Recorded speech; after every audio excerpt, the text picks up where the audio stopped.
What's up, family? Is Deion Sanders and his Colorado Buffalo football team, are they the worst team in the Pac-12? Is Deion Sanders coaching the worst team in the Pac-12? Let's talk about it.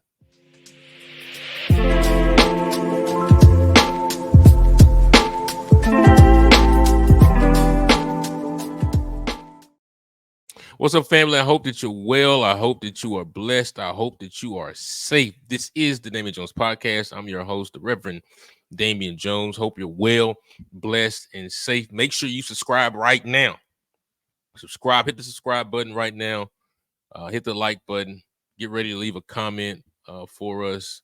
If you're watching on Twitter, make sure you on X or Twitter, make sure you follow us right now and share this broadcast, like this broadcast, watch on YouTube. You know what to do. What's up? This is Saturday morning. And the question is today, is Deion Sanders and Colorado the worst team in the Pac-12? Again, I love to pose questions because we all are going to have different perspectives on it. So I want to get everybody's perspective. Some of you say, hey, man, you're stupid. You're wrong. You're a hater. Some of you say, hey, man, you're spot on. I love it. But answer this question. Tell me down in the comments right now. Is Deion Sanders and Colorado the worst team in the Pac-12? The game last night, man, this season is over. Let's pull up the stats. You know, I like to look at the stats. Let's pull up the stats. Here's a couple of themes that I saw last night as I watched the game. So they lost.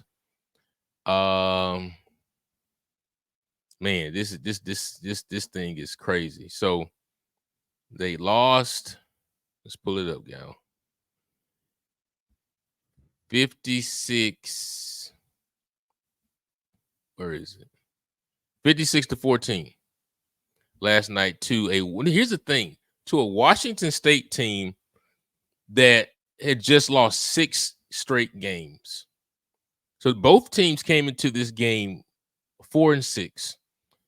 They both, with a win, pretty much put themselves into a bowl. Now, normally you need 6 wins for a bowl. This year, things are different.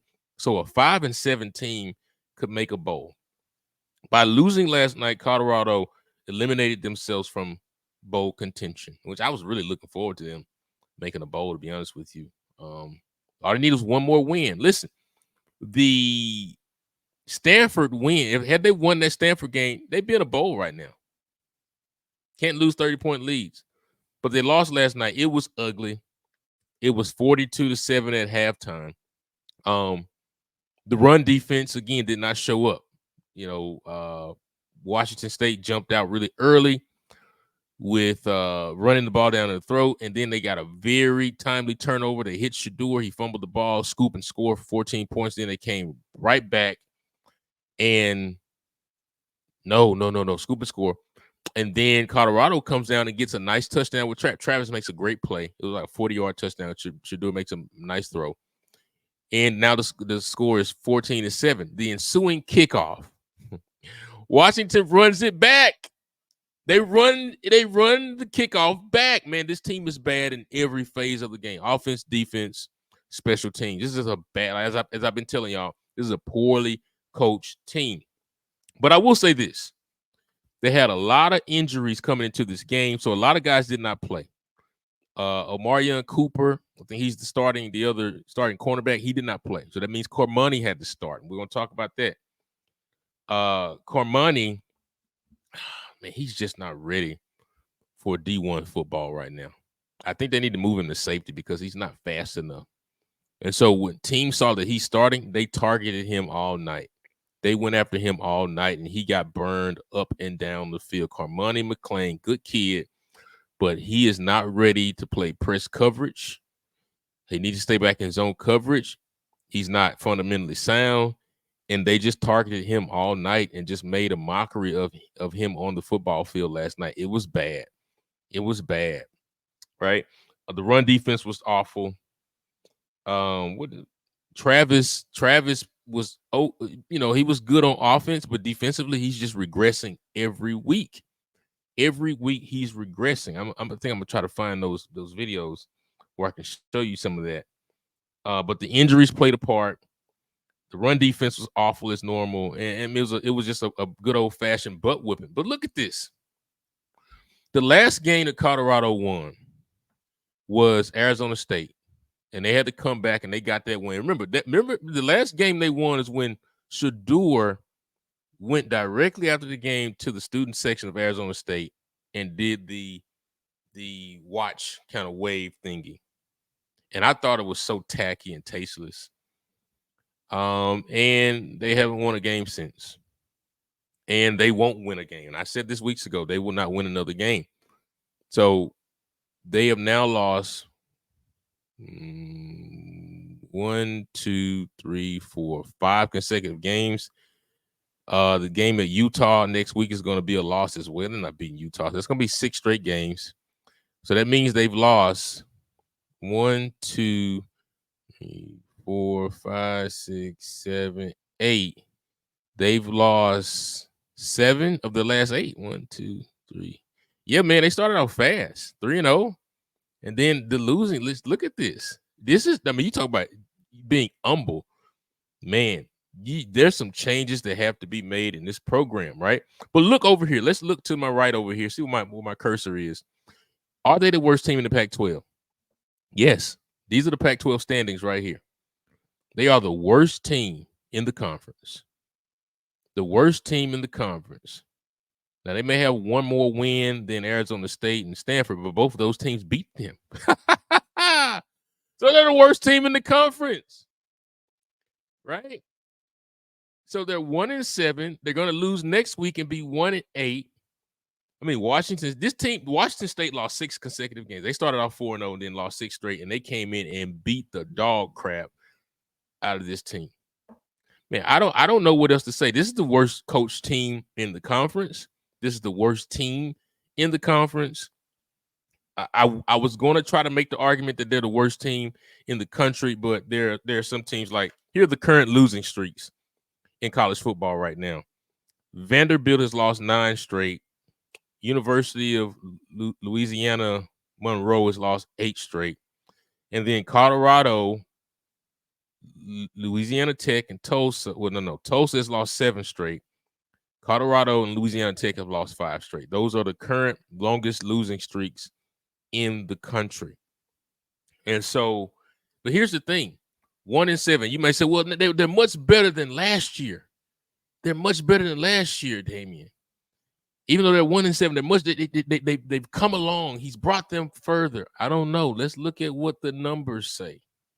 Let's make sure we are accurate about that. So let me pull up the other screen here. Let's look at their last year numbers. Where is that? Here? Here it is, right here. So this is last year. So, okay, get it off my screen. I don't want that on my screen. All right, cool. Now, last year, look at this. They lost to TCU. Okay. All right. I think they won 1 game last year.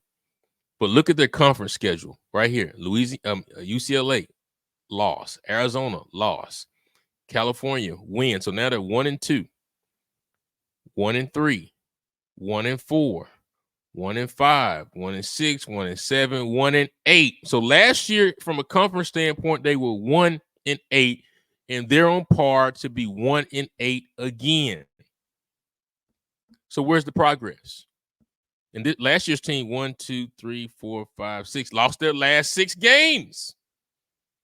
And what are we looking at here? The same thing this year. So I'm sorry, y'all. I was looking forward to them making a bowl game. I was looking forward to watching them, even though they were a 5 or a 6 win team. But this team absolutely stinks. Do you believe now? This was last year. There was supposed to be a drastic upgrade from last year, and the same exact thing is happening. Defenses are, and matter of fact, the offensive line statistically is better last year. But they've lost. They've lost last year. They lost the last 6 games, and they're going to lose their last 6 this year. Tell me what you think in the comments. Is this the worst team in the Pac-12? I just made the case that they are. If you think otherwise, I don't know what you're basing it upon. The worst team. The worst team in the conference. You could make an argument that they're the worst team in America.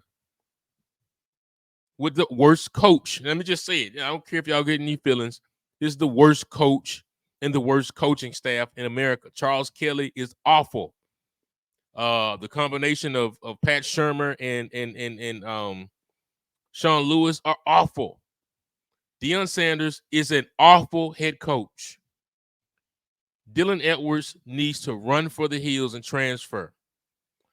Cormani McClain needs to run for the hills and transfer. And leave Deion in his Louis luggage where he belongs in Colorado.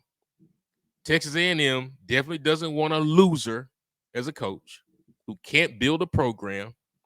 Man, it was so easy to do it at Jackson State. Go get some 5- and 4-star guys who having issues at a school and just stack them up with a good quarterback and win games and think that's coaching, but then you lose the big games, Celebration Bowl against South Carolina State and North Carolina Central. Got out coached. And now we see it on the large scale when everything's even out.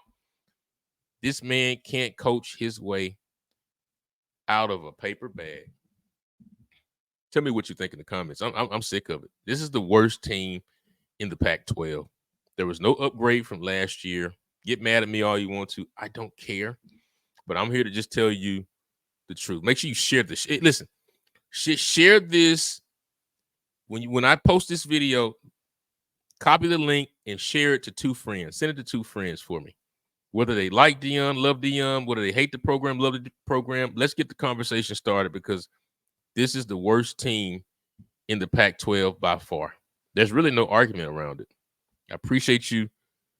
Leave me a comment. Subscribe right now. This is the Damien Jones Podcast.